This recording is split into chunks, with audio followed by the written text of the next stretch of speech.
क्या आप कभी सोचते हैं कि आखिर कुछ लोग ही क्यों अमीर बनते हैं जबकि बाकी लोग पूरी जिंदगी मेहनत करने के बावजूद भी पीछे रह जाते हैं?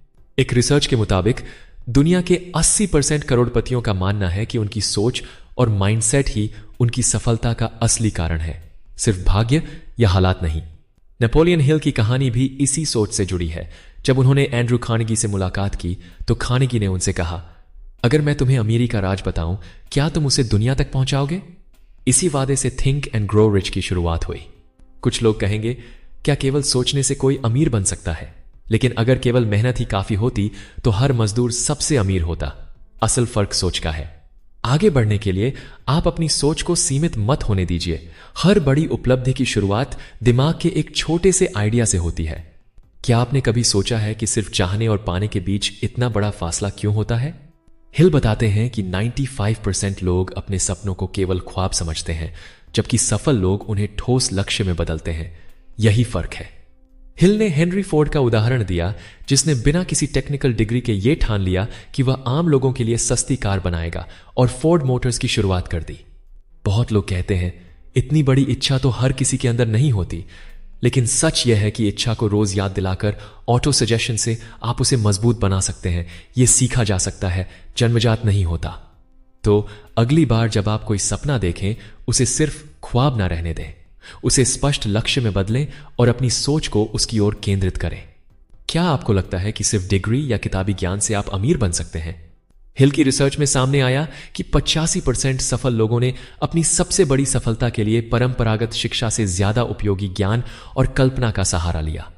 जैसे थॉमस एडिसन, जिनके पास कोई बड़ी डिग्री नहीं थी, लेकिन उन्होंने अपने प्रयोगों और कल्पना से बल्ब का आविष्कार कर दिया, जो आज हमारी जिंदगी बदल चुका है। कुछ लोग सवाल उठाते हैं, क्या बिना प्लानिंग के भी किस्मत साथ दे सकती है? लेकिन बिना स्पष्ट योजना के ज्यादातर सपने अधूरे रह जाते हैं, और जब एक प्लान नाकाम हो जाए तो दूसरा बनाना ही असली हुनर है।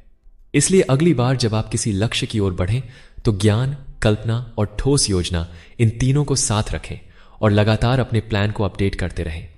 क्या आपने कभी देखा है कि कुछ लोग हर हाल में अपने फैसलों पर कायम रहते हैं, जबकि बाकी लोग बार बार सोचते ही रह जाते हैं? हिल की किताब बताती है कि सफल लोगों में 90% ऐसे होते हैं जो तुरंत, स्पष्ट और साहसी निर्णय लेते हैं, और वहीं असफल लोग अक्सर निर्णय टालते रहते हैं। अलेक्जेंडर ग्रैहम बेल का उदाहरण लें। जब सबने कहा फोन असंभव है, तब भी उन्होंने हार नहीं मानी, फैसले लिए, असफलता झेली और आखिरकार इतिहास रच दिया। कुछ लोग मानते हैं कि बार बार हारने पर उम्मीद छोड़ देना ही ठीक है, लेकिन हिल कहते हैं, जो धैर्य से लड़ते हैं वही डर को हरा पाते हैं। डर ही सबसे बड़ा दुश्मन है। इसलिए अगली बार जब आप डरें या असफल हों तो याद रखिए, हर साहसिक फैसला, हर धैर्य की घड़ी आपको आपके लक्ष्य के और करीब ले जाती है। क्या आप मानते हैं कि आपकी सोच ही आपकी किस्मत तय करती है? नेपोलियन हिल की सबसे प्रसिद्ध लाइन है, Whatever the mind can conceive and believe, it can achieve। दुनिया के कई अमीरों ने इसे अपनी सफलता का मंत्र माना है। स्टीव हार्वी ने भी अपने इंटरव्यू में कहा कि वह रोज अपने लक्ष्य को लिखते हैं और यही आदत उन्हें गरीबी से करोड़पति बनाने में मददगार बनी। कुछ लोग कहते हैं, इतनी आसान बातों से क्या फर्क पड़ता है? लेकिन असलियत यह है कि सोच, विश्वास और निरंतरता, यही तीन चीजें अमीरी और गरीबी के बीच की सबसे बड़ी दीवार है। तो दोस्तों, आज से अपनी सोच को बड़ा बनाइए, उस पर भरोसा कीजिए और रोज एक कदम अपने सपने की ओर बढ़ते रहिए। यही असली थिंक एंड ग्रो रिच मंत्र है।